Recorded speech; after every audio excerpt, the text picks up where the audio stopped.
कुत्र्यांच्या हल्ल्यांच्या घटना ह्या चिंताजनक असल्याचं मत सुप्रीम कोर्टानं नोंदवलेलं आहे। ॲनिमल वेलफेअर बोर्ड ऑफ इंडियाच्या SOP बाबत हस्तक्षेपास त्यांनी नकार दिला।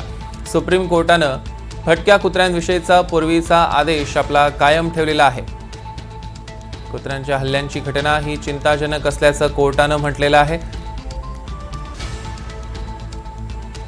या संदर्भातले अधिकचे अपडेट्स आपण घेणार आहोत। रामराजे शिंदे आपले प्रतिनिधी दिल्लीहून आपल्यासोबत जोडले गेलेत। रामराजे, काय अधिकचे अपडेट्स आहेत? बिलकुल, मागील काही महिन्यापासून ही सुनावणी चालू होती। देशभरामध्ये जे भटके कुत्रे आहेत त्या संदर्भामध्ये आता सुप्रीम कोर्ट निकाल देते आणि या निकालाचं वाचन करताना सुप्रीम कोर्टानं सर्वच राज्यांना फटकारलेलं आहे। कारण जी SOP सुप्रीम कोर्टानं घालून दिली होती त्याचं पालन राज्य सरकारांनी केले नसल्याची नाराजी स्पष्टपणे व्यक्त करण्यात आलेली आहे आणि ही नाराजी जी आहे आणि यावर बंधन असणं गरजेचं आहे आणि हे सक्तीनं पालन करणं राज्यांनी हे गरजेचं आहे। मात्र मागील काही आकडेवारी पाहता राज्यांनी याचं पालन केलं नसल्याचं सुद्धा सुप्रीम कोर्टाने सांगितलेलं आहे।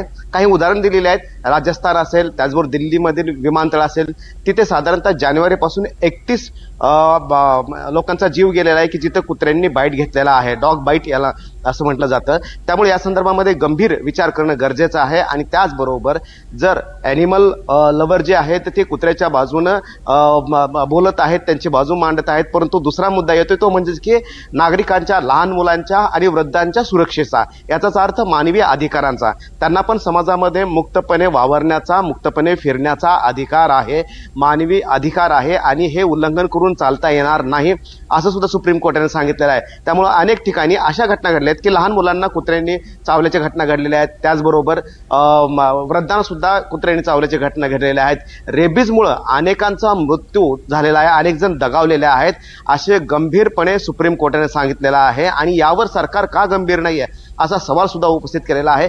जर कोणत्याही राज्य सरकारने सुप्रीम कोर्टाच्या आदेशाचं पालन केलं नाही तर ही अवमानना ठरेल असं सुद्धा सांगितलेलं आहे, कंटेम्प्ट ऑफ कोर्ट ठरेल आणि राज्याविरोधामध्ये कारवाई सुद्धा केली जाणार आहे। त्यामुळे कुठेतरी आता सुप्रीम कोर्टानं कडक शब्दामध्ये राज्य सरकारांना फटकारलेला आहे की आदेश दिले होते सप्टेंबर महिन्यामध्ये, मागील सप्टेंबर महिन्यामध्ये आदेश दिले होते, त्या आदेशाचं पालन का केलं गेलं नाही असं सुद्धा सवाल उपस्थित करण्यात आलेला आहे।